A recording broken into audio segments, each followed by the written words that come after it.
Bismillahirrahmanirrahim. Assalamualaikum warahmatullahi wabarakatuh. Alhamdulillahi hamdan katsiran tayyiban mubarakan fihi kama yuhibbu rabbuna wa yardah. Asyhadu an la ilaha illallah wahdahu la syarika lah. Wa asyhadu anna Muhammadan 'abduhu wa rasuluh. Sallallahu alaihi wa ala alihi wa sahbihi wa sallam. Qala Allah tabaraka wa ta'ala fi kitabihil karim wa huwa asdaqul qailin. A'udzu billahi minasy syaithanir rajim. Ya ayyuhalladzina amanu taqullaha haqqa tuqatih wa la tamutunna illa wa antum muslimun. Wa qala subhanahu Ya ayuhan nasu attaqu rabbakum alladhi khalaqakum min nafsin wahidah wa khalaqa minha zawjaha wa batha minhuma rijalan katsiran wa nisaa'a wattaqullaha alladhi tasaaluna bihi wal arham innallaha kana 'alaykum raqiba. Wa qala 'azza wa jalla Ya ayyuhalladzina amanu taqullaha wa qulu qawlan sadida yuslih lakum a'malakum wa yaghfir lakum dhunubakum wa may yuti'illaha wa rasulahu faqad faza fawzan 'azima amma ba'du. Fa inna asdaqal hadithi kitabullah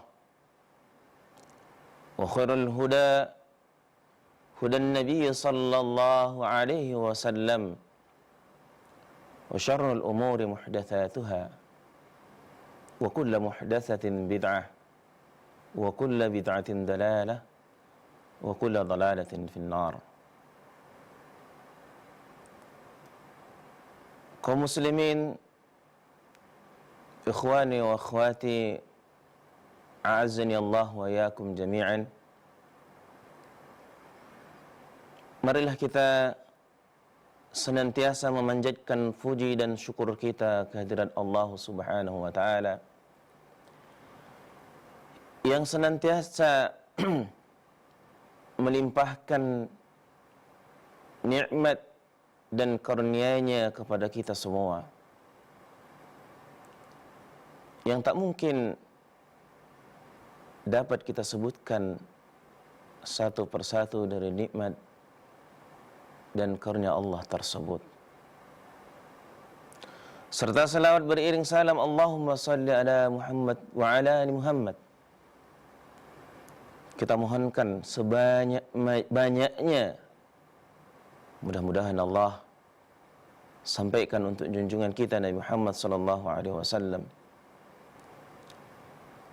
untuk keluarganya dan para sahabatnya, serta umatnya mengikuti sunnah beliau dengan baik sampai akhir zaman. Kita memohon dengan penuh harapan kiranya kelak di hari akhir kita termasuk orang yang berhak mendapatkan syafaat Nabi kita yang mulia sallallahu alaihi wasallam dengan izin Allah Subhanahu wa taala. Amin ya rabbal alamin. Pemirsa rahimani wa rahimakumullah, kita lanjutkan kembali pelajaran adab atau akhlak.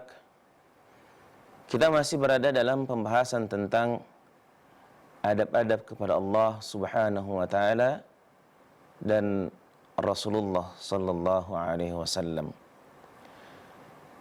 Akan kita lanjutkan pada adab yang ke-13. Syekh Abdul Aziz, selalu pengarang kitab ini, mengatakan Adab yang ke-13,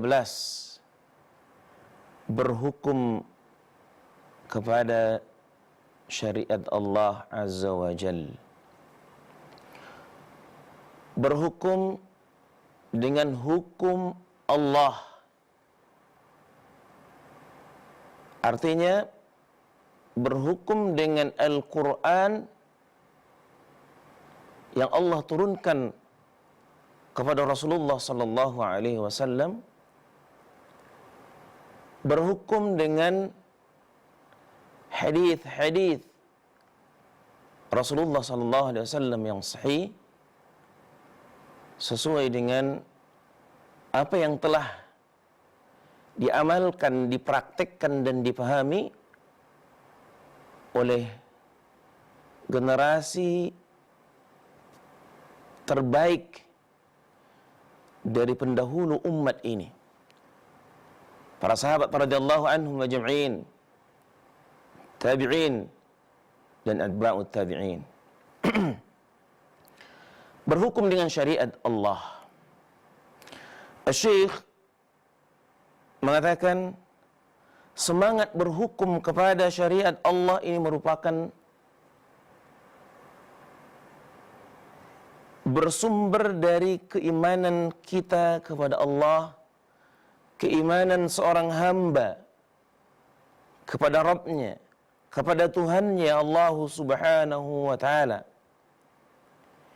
keimanan kita kepada rububiyah Allah Subhanahu wa Ta'ala, keyakinan kita bahwa Allah Subhanahu wa Ta'ala yang menciptakan manusia dan menciptakan serta mengilhamkan kepada manusia apa yang dibutuhkan oleh manusia dalam kehidupannya dan bagaimana untuk memanfaatkan apa yang ada yang Allah ciptakan untuk mereka. Ini semuanya sudah diatur oleh Allah. Maka seorang mukmin ketika berhukum dengan syariat Allah Subhanahu wa Ta'ala, semangat untuk menggunakan hukum syariat Allah itu bersumber dari keyakinan, bersumber dari keimanannya kepada Rabbnya, bersumber dari kekuatan kepercayaan dia kepada Allah bahwa Allah Subhanahu wa Ta'ala yang menciptakan umat manusia, Allah yang menciptakan segala sesuatu yang dibutuhkan oleh umat itu sendiri, dan Allah yang mengilhamkan, memberikan hidayah kepada umat manusia bagaimana cara untuk memanfaatkan, untuk mengambil manfaat, untuk mengambil faedah dari apa yang Allah ciptakan untuk mereka. Allah yang menciptakan umat manusia, tentunya Allah zat yang paling mengerti, paling tahu tentang apa yang dibutuhkan, apa yang paling maslahat, apa yang paling berguna, paling bermanfaat untuk manusia.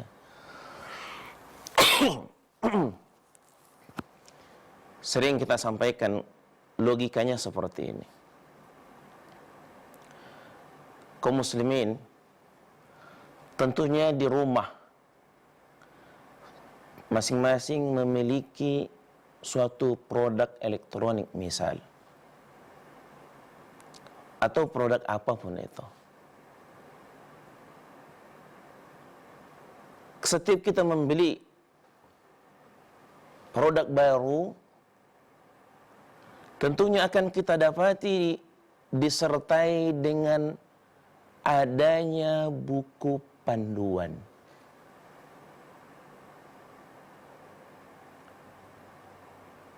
Ada buku panduannya, di mana di buku panduan oleh produser suatu produk yang membuat produk itu, tentunya mereka yang lebih mengerti, yang lebih tahu memfungsikan bagaimana cara untuk memanfaatkan, menggunakan, dan bagaimana aturan yang lebih baik, yang lebih maslahat untuk produk itu. Dan tidak pernah itu. Dan tidak pernah kita lihat, dan tidak pernah kita dapati ada orang yang mengkritisi, menolak, tidak mau menerima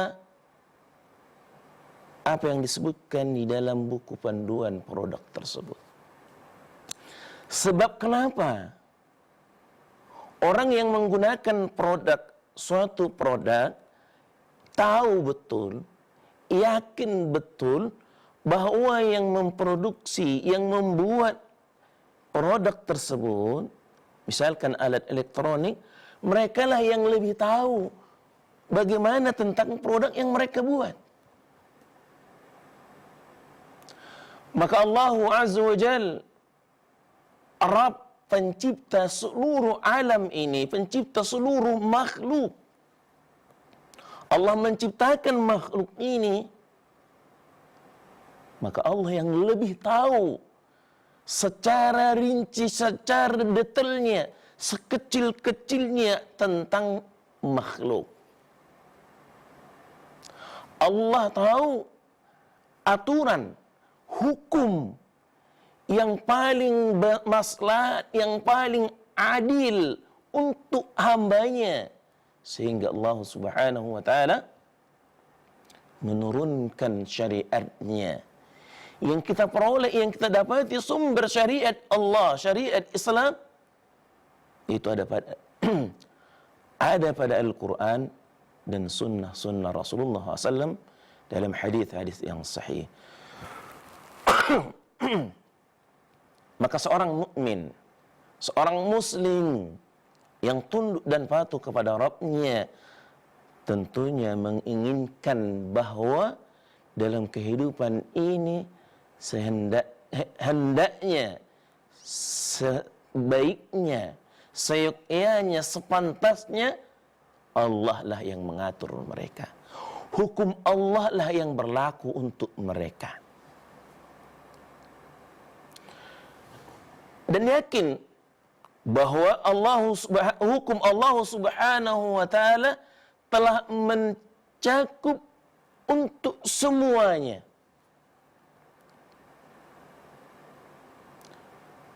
Di dalam syariat Islam, Allah sudah mengatur apa yang maslahat untuk umat manusia. Kecuali itu perkara-perkara yang semata-mata perkara duniawiyah, yang tidak terikat, terkait dengan ad-din, dengan urusan agama.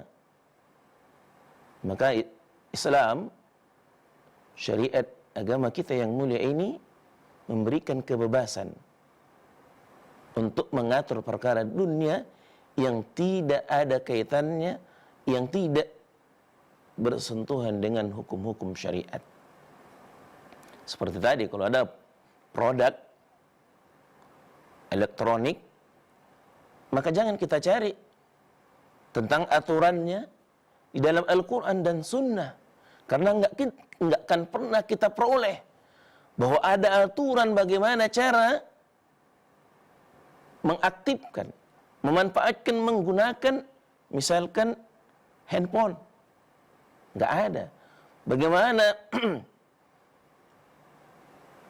menggunakan televisi yang baik, nggak ada diatur di dalam Islam. Sehingga Islam yang apabila itu berkaitan dengan perkara-perkara duniawiyah, Islam memberikan kebebasan.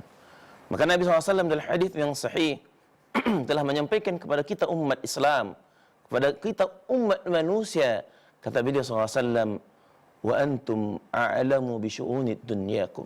Dalam riwayat lain Nabi SAW mengatakan wa antum a'lamu bi umurid dunyakum. Kalian lebih tahu, kalian lebih paham bagaimana perkembangan urusan perkara dunia kalian. Apa yang sedang kita gunakan hari ini? Fasilitas yang kita manfaatkan, misalkan teknologi canggih dengan jarak jauh seperti ini, bisa dimanapun orang mendengarkan kita. Ini tidak pernah ada di zaman Rasulullah SAW dan tidak akan pernah ada aturannya dalam Al-Quran dan Sunnah. Maka jangan cari dalam Al-Quran dan Sunnah tentang televisi, bagaimana penggunaan yang baik, perawatan yang baik, tidak akan pernah kita temukan. Islam, syariat Allah, bila itu perkara dengan dunia, memberikan kebebasan sesuai dengan kemaslahatan dan sesuai perkembangan zaman. Umat Islam, orang-orang yang beriman, sangat mengidam-idamkan, sangat menginginkan berhukum dengan hukum Allah, sehingga semangat mereka besar dan semangat berhukum dengan hukum Allah, berhukum dengan syariat Allah, berhukum dengan kitabullah dan sunnah Rasulullah sallallahu alaihi wasallam. Ini sangat tergantung dengan keimanan kita kepada Rabb kita, kepada Allah azza wa jal, kepada Allah subhanahu wa ta'ala. Bila lemah keimanan kita akan ketuhanan, akan rububiyah Allah, Allah yang menciptakan, Allah yang lebih tahu kemaslahatan untuk umat ini, aturan hukum, sebesar apa keyakinan kita terhadap ketuhanan Allah, kerububiyah Allah, maka sebesar itu pula semangat, keinginan yang besar di hati kita untuk berhukum dengan syariat Allah. Maka kalau pada hari ini yang kita sayangkan, di negeri tercinta ini, mayoritas muslim, bahkan muslim terbesar dunia, tidak menggunakan sistem pemerintahannya, sistem hukumnya dengan syariat Allah, syariat Islam, ini menunjukkan, ini menjelaskan, ini menegaskan kepada kita bahwa keimanan umat, keyakinan umat kepada Rabb-nya, bahwa Allah yang menciptakan mereka, Allah yang lebih tahu apa yang paling maslahat, yang lebih maslahat, yang lebih bermanfaat bagi mereka, yang mengatur hukum-hukum mereka, ini masih sangat lemah. Sebab kita menyadari, katanya negeri kita ini demokrasi, suara kekuasaan itu berdasarkan kedaulatan, berdasarkan suara terbanyak. Mestinya kita umat Islam terbesar bahkan di dunia, mayoritas di negeri kita ini. Tentunya kalau keimanan seluruh umat Islam, orang-orang muslim, orang-orang mukmin kepada rububiyah, kepada ketuhanan Allah, bahwa Allah yang menciptakan mereka, Allah yang paling tahu tentang kemaslahatan mereka, tentunya sudah kita rasakan hari ini bagaimana negeri kita ini menerapkan pemerintahannya dengan hukum syariat Islam, dengan sistem syariat Islam, bukan dengan demokrasi. Karena kita lebih besar, kita lebih banyak, tentunya sudah mesti kita yang menang. Kalaupun standarnya suara terbanyak, ini menunjukkan bahwa kebanyakan umat Islam, kaum muslimin, di negeri kita ini semangat berhukum dengan syariat Allah masih kecil, masih sedikit.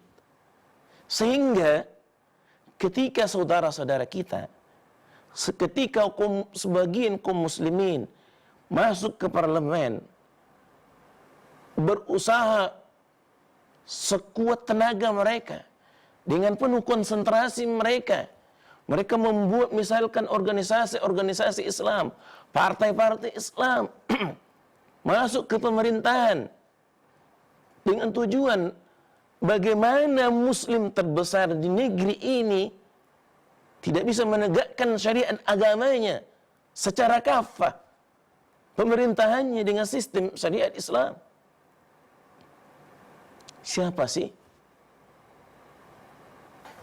yang menghalangi perjuangan mereka di parlemen, perjuangan mereka di partai-partai, di DPR, MPR? Siapa? Kalau bukan umat Islam. Saudara kita umat Islam, kaum muslimin yang bersamaan, yang kita sayangkan, mereka juga mengaku membela Islam, menegakkan Islam, memperjuangkan Islam. Tapi ketika saudara mereka berjuang bagaimana puluhan tahun, sejak dulu sampai saat ini,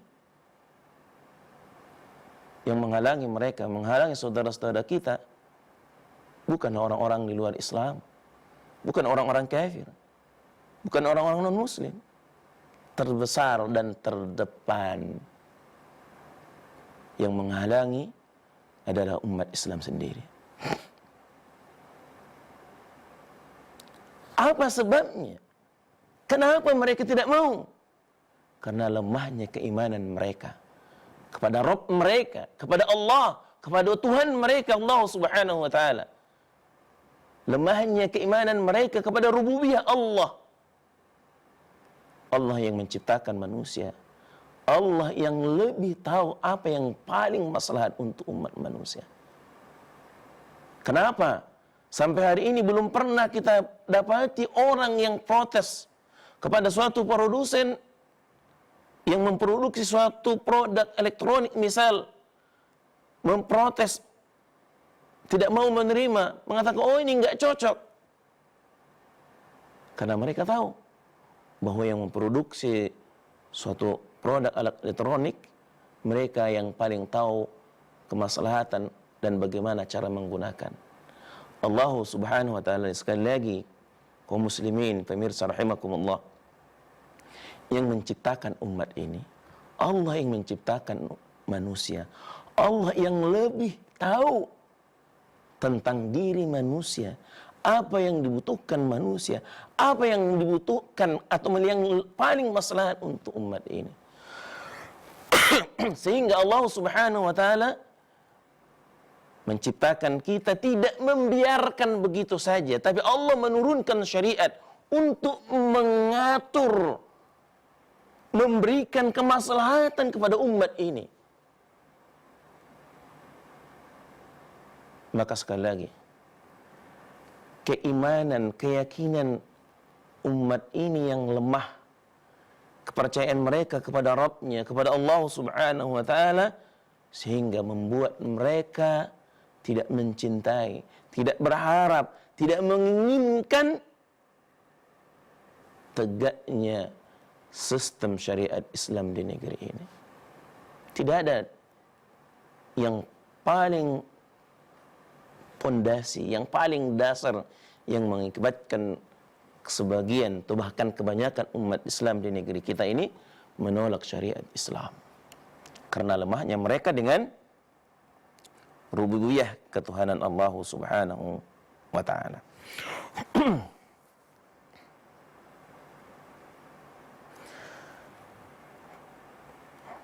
Kaum muslimin pemirsa rahimakumullah, Allah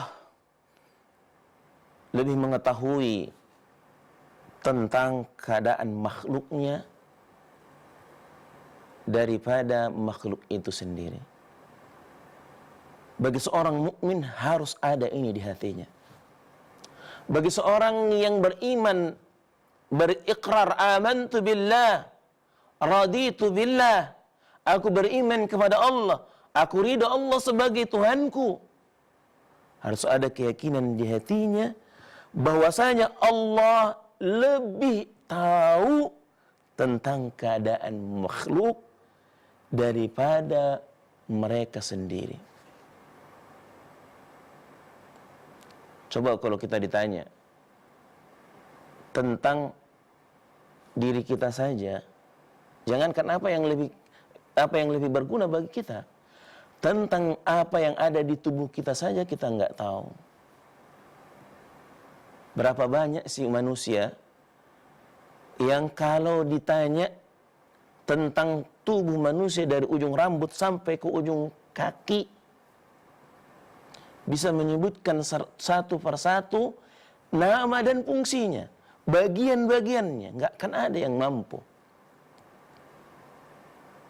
Nggak akan ada yang tahu. Bahkan kalaupun sudah kita mengakui hari ini akan kemajuan teknologi dan kemajuan di bidang ilmu farmasi, ilmu kedokteran, kita tahu saat ini tentunya ada pengalaman yang kemajuan yang signifikan tentang hal ini. Namun apakah lantas kemajuan pengetahuan tentang ilmu kedokteran ini sudah mampu menyebutkan seluruh fungsi apa yang ada di tubuh umat manusia? Nggak ada yang bisa. Allah Al-Alim yang maha tahu, Zat yang maha mengetahui segalanya, karena Allah yang menciptakan kita umat manusia, Allah yang menciptakan hamba ini. Tentunya Allah tahu sedetail-detailnya, sekecil-kecilnya, sebatas yang tidak mungkin bisa kita sebutkan. Allah tahu.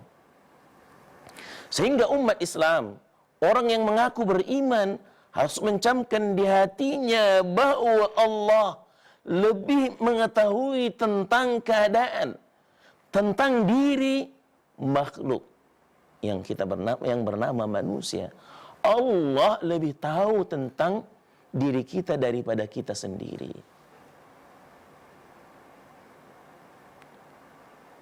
Kan nggak pernah kita dapati kalau dia dokter yang ahli spesialis lantas tahu kapan dia sakit dan kapan dia sembuh. Nggak tahu. Nggak ada yang bisa mengetahui hal itu. Allah Azza wa Jalla yang maha mengetahui seluruhnya tahu. Ini yang harus dicamkan. Ini yang harus ditanamkan di hati, di jiwa setiap mukmin yang mengaku berikrar raditu billahi rabba wa bil islami dina wa bi Muhammadin rasula. Yang mengaku beriman, berikrar beriman kepada Allah, ridha Allah sebagai Rabbnya, ridha Islam sebagai aturan bagi dirinya, ridha sebagai Muhammad SAW sebagai contoh teladan baginya. Ini harus dicamkan kaum muslimin pemirsa rahimakumullah di hati setiap kita umat yang mengaku beriman kepada Allah. Ini Allah tegaskan dalam Al-Quran akan pengetahuan Allah sekecil-kecilnya terhadap apa yang ada ini. Allah katakan dalam surah Al-Mulk ayat yang ke-14, Allah berfirman, "Ala ya'lamu man khalaqa wa huwal latiful khabir." Apakah pantas Allah yang menciptakan itu tidak mengetahui? Lantas kita mengaku bahwa kita yang lebih tahu? Allah yang menciptakan kita, lantas enggak tahu apa aturan, hukum yang lebih pantas untuk umat manusia? Apakah kita katakan, oh di negeri ini enggak cocok, nggak relevan lagi, nggak sesuai lagi dengan zamannya, nggak sesuai dengan kultur. Apakah ini yang kita ucapkan seorang mukmin, seorang muslim? Ala ya'lamu man khalaqa. Pantaskah Allah yang menciptakan? Lantas Allah tidak tahu apa yang Allah ciptakan? Allah yang menciptakan, lantas Allah tidak tahu apa yang lebih maslahat, apa yang dibutuhkan oleh ciptaannya? Pantaskah itu? Mungkinkah itu? Kalla thumma kalla. Kaum muslimin, pemirsa rahimakumullah, tidak akan mungkin, tidak akan pantas. Dan tidak ada yang lebih tahu apa yang lebih maslahat untuk umat ini, untuk hamba-hamba ini, kecuali Rabb, kecuali Allah yang telah menciptakan kita semua. Ala ya'lamu man khalaqa wa huwal latiful khabir, kata Allah, dan Allah maha halus, maha mengetahui. Allah tahu segala-galanya. Kemudian harus dicamkan dalam keyakinan kita, keyakinan seorang mukmin bahwa Allah Subhanahu wa taala sangat sayang kepada seluruh makhluknya. Sangat sayang kepada kita. Allah lebih sayang kepada kita daripada diri kita kepada kita sendiri. Allah lebih sayang. Allah lebih cinta kepada hambanya daripada hambanya kepada dirinya. Allah Subhanahu wa taala tegaskan ini dalam Al-Quran, dalam surah Al-Ahzab ayat yang ke-43. Allah katakan, wa kana bil mu'minina rahima. Dan dia Allah maha penyayang kepada orang-orang yang beriman. Maha penyayang, sehingga kasih sayang Allah kepada orang-orang yang beriman, kepada orang hamba-hambanya yang mukmin tidak terbatas. Kita bisa lihat bagaimana sayangnya, atau bahkan kita bisa merasakan bagaimana sayangnya orang tua kita kepada kita. Bagaimana sayangnya kita kepada anak kita, kepada anak-anak kita. Kita rasakan. Namun Allah Subhanahu wa ta'ala, Allah Azza wa Jal, lebih sayang kepada kita daripada seorang ayah kepada orang tuanya, anak kepada ayah kepada anaknya, orang tua kepada anak-anaknya, dan sayangnya anak kepada kedua orang tuanya. Allah lebih sayang. Allah katakan, wa kana bil mu'minina rahima. Dan dia Allah maha penyayang, maha penyayang bil mu'minin, dengan atau kepada orang-orang yang beriman. Juga seorang mukmin harus memiliki keyakinan bahwa Allah Subhanahu wa taala adalah raja yang maha adil, yang tidak pernah berbuat zalim sekecil apapun kepada seluruh makhluknya, walau itu sebesar biji jarrah, biji sawi, sulit mata kita melihatnya. Namun Allah tidak pernah melakukan kezaliman terhadap hamba-hambanya, terhadap makhluk sekecil apapun. Allah itu maha adil, sehingga keadilan hukum Allah itu tidak ada batas. Artinya hakim yang paling adil adalah Allah Subhanahu wa taala. Ini yang mesti dicamkan, ditanamkan pada diri setiap mukmin. Kemudian kata Syekh, demikian juga ketika seorang mukmin menyaksikan sifat-sifat Allah Subhanahu wa taala yang penuh kesempurnaan dan keindahan, sedangkan sifat makhluk sebaliknya, ya, bahwa makhluk ini selalu diliputi, diiringi dengan kekurangan dan kelemahan. Satu contoh saja. Kalau hukum manusia, hukum yang dibuat, undang-undang yang dibuat manusia, jangankan kepada seluruh manusia, nggak ada satu undang-undang di suatu negeri berlaku kepada seluruh dunia, nggak ada. Begitu juga masanya. Bahkan mereka sendiri, kumpulan-kumpulan yang membuat undang-undang itu belum, atau mungkin hampir kita katakan tidak pernah mengatakan mendapati semua sama, semua sepaham.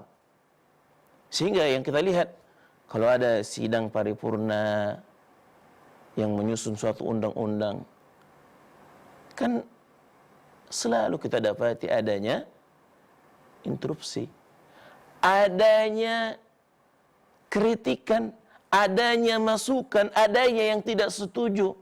Sehingga sering, dan itu yang dimana-mana kita dapati, bila itu hukum-hukum yang dibuat, undang-undang yang dibuat, aturan-aturan yang dibuat manusia, selalu manusia saling berbeda pendapat. Beda halnya dengan hukum Allah.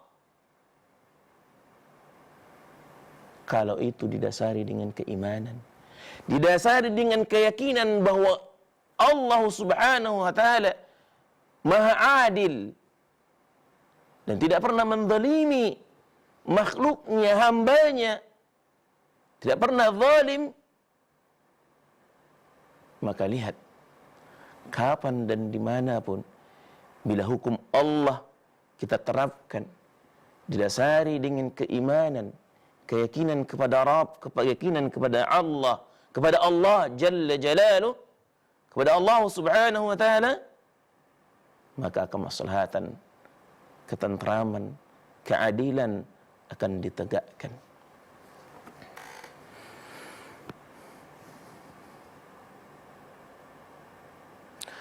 Dan juga semestinya seorang mukmin mengetahui bahwasanya Allah menetapkan hukum atas para hambanya berdasarkan tuntutan ilmu Allah. Artinya, apapun hukum yang telah Allah tetapkan, itu semuanya berdasarkan pengetahuan Allah.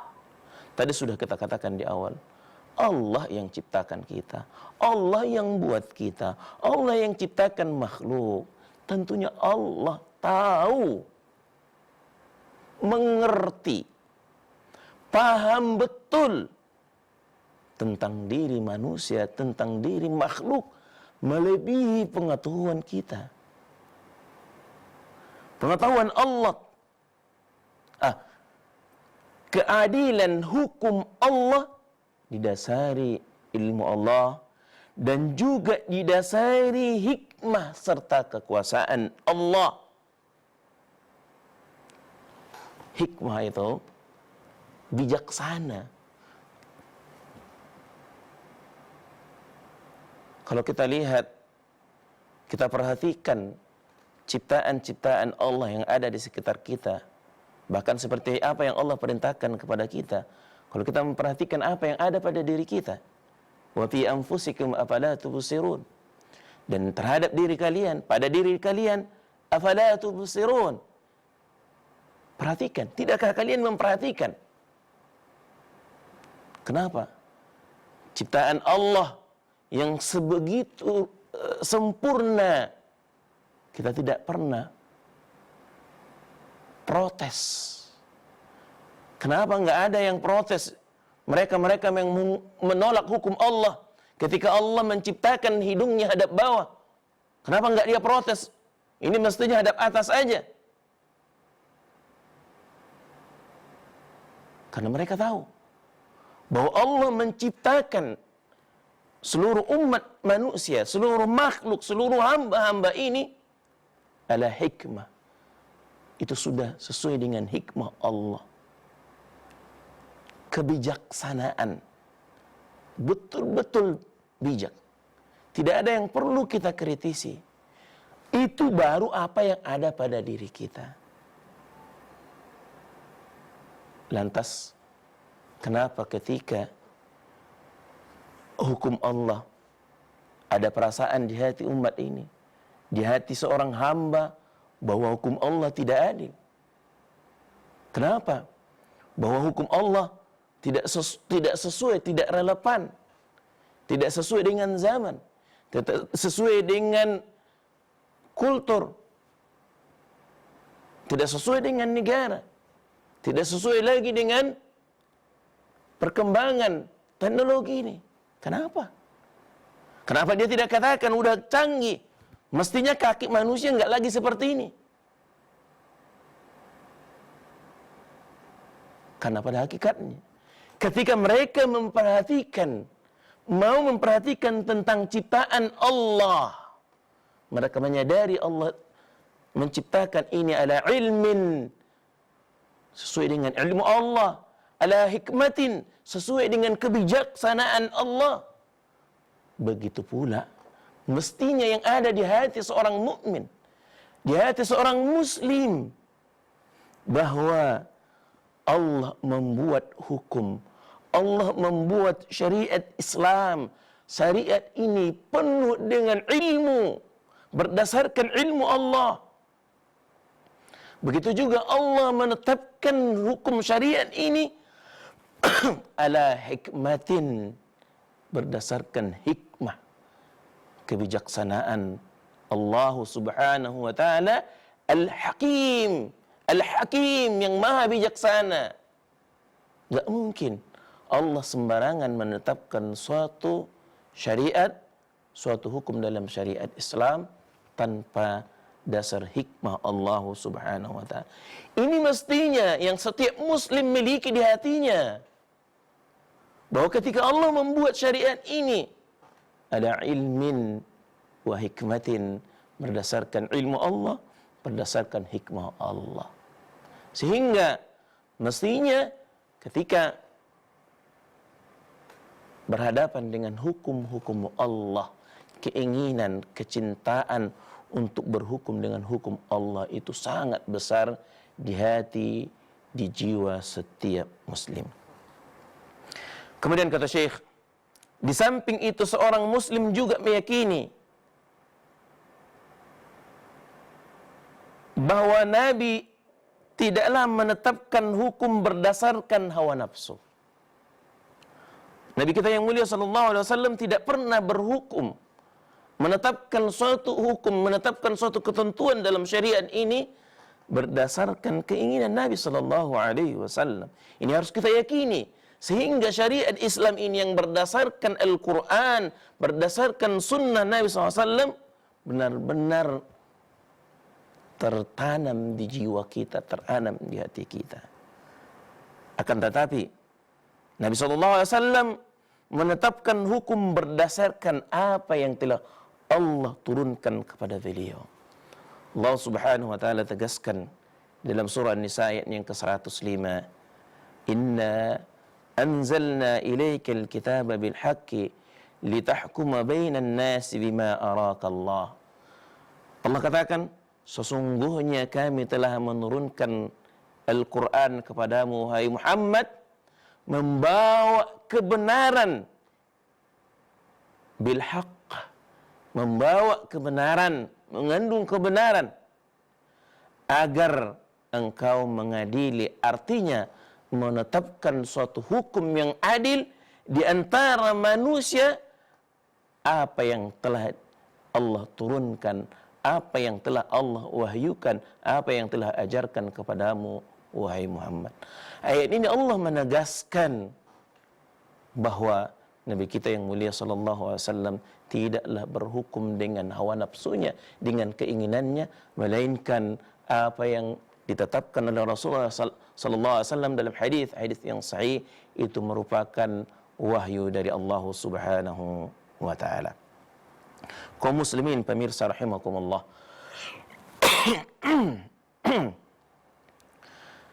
Kiranya penyampaian kita tentunya bermanfaat bagi kita, bagi seorang mukmin. Dan ini insyaallah pembahasan ini akan berlanjut pada pertemuan berikutnya, masih berkaitan dengan al-ahkam bi syariatillah. Seorang mukmin berhukum atau menginginkan hukum dengan syariat Allah Subhanahu wa taala. Dan ini sekali lagi belum selesai, dan insyaallah akan kita tuntaskan, kita selesaikan pada pertemuan berikutnya dengan izin Allah Subhanahu wa taala. Kesimpulannya yang terakhir, bahwa seorang mukmin harus mencamkan, menanamkan di dalam keyakinannya Allah yang telah menciptakannya, Allah yang telah menciptakan makhluk, yang menciptakan umat manusia. Tentu Allah yang paling tahu apa yang maslahat bagi kehidupan seluruh umat manusia. Mudah-mudahan bermanfaat. Kita tutup dengan doa kafaratul majlis. Subhanakallahumma wa bihamdika, asyhadu an la ilaha illa anta, astaghfiruka wa atubu ilaik. Assalamualaikum warahmatullahi wabarakatuh.